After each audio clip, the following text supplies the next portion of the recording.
Hello students, digi lesson from the house of Navankur में आपका स्वागत है। आज हम हिंदी व्याकरण में काल और वचन के बारे में पढ़ेंगे। सबसे पहले हम काल के बारे में पढ़ते हैं। काल, जिसको हम अंग्रेजी में टेंस भी कहते हैं, क्रिया के जिस रूप से कार्य करने या होने के समय का ज्ञान होता है उसे काल कहते हैं।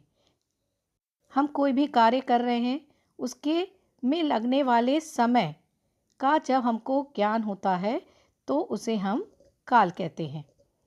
दूसरे शब्दों में क्रिया के उस रूपांतर को काल कहते हैं जिससे उसके कार्य, व्यापार का समय और उसके पूर्ण अथवा अपूर्ण अवस्था का बोध हो।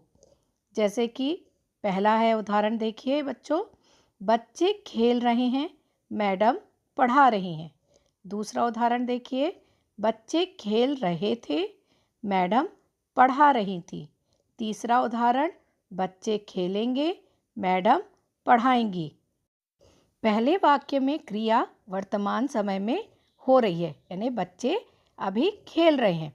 दूसरे वाक्य में क्रिया पहले ही समाप्त हो चुकी थी, बच्चे खेल रहे थे।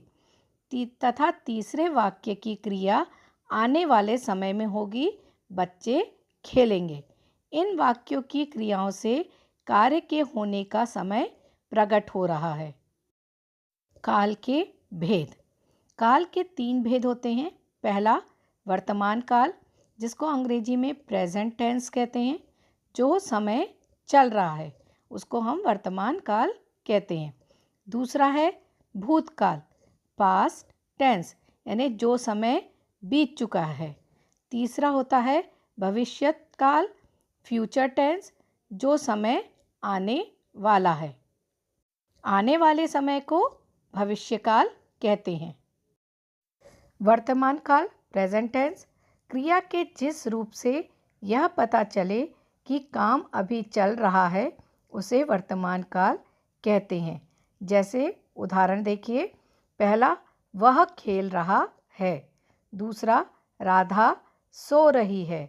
तीसरा, मैं लिखती हूँ।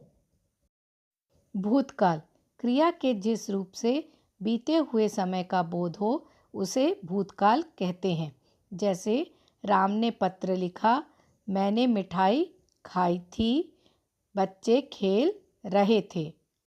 भविष्यकाल, क्रिया के जिस रूप से उसके आने वाले समय का पता चले उसे भविष्यकाल कहते हैं। जैसे वह पटना नहीं जाएगा, कल मोहन बाजार जाएगा, हम मैच देखेंगे इत्यादि। यानी आने वाले समय का जब पता चलता है तो उसे हम भविष्यकाल कहते हैं। अब हम वचन के बारे में जानते हैं। वचन की परिभाषा। संज्ञा, सर्वनाम, विशेषण तथा क्रिया के जिस रूप से संख्या का बोध होता है उसे वचन कहते हैं। व्याकरण में वचन संख्या का बोध कराता है। लड़की गाती है, लड़कियां गाती हैं।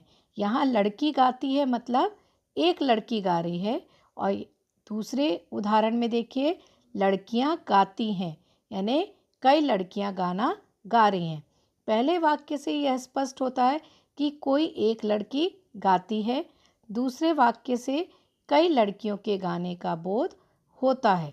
लड़की शब्द के इस रूपांतरण को वचन कहते हैं। वचन के 2 भेद हैं, एक वचन और बहुवचन। एक वचन, शब्द के जिस रूप से एक व्यक्ति या वस्तु का बोध हो उसे एक वचन कहते हैं। जैसे लड़का, पुस्तक, घड़ी इत्यादि। दूसरा होता है बहुवचन, शब्द के जिस रूप से एक से अधिक व्यक्तियों या वस्तुओं का बोध हो उसे बहुवचन कहते हैं।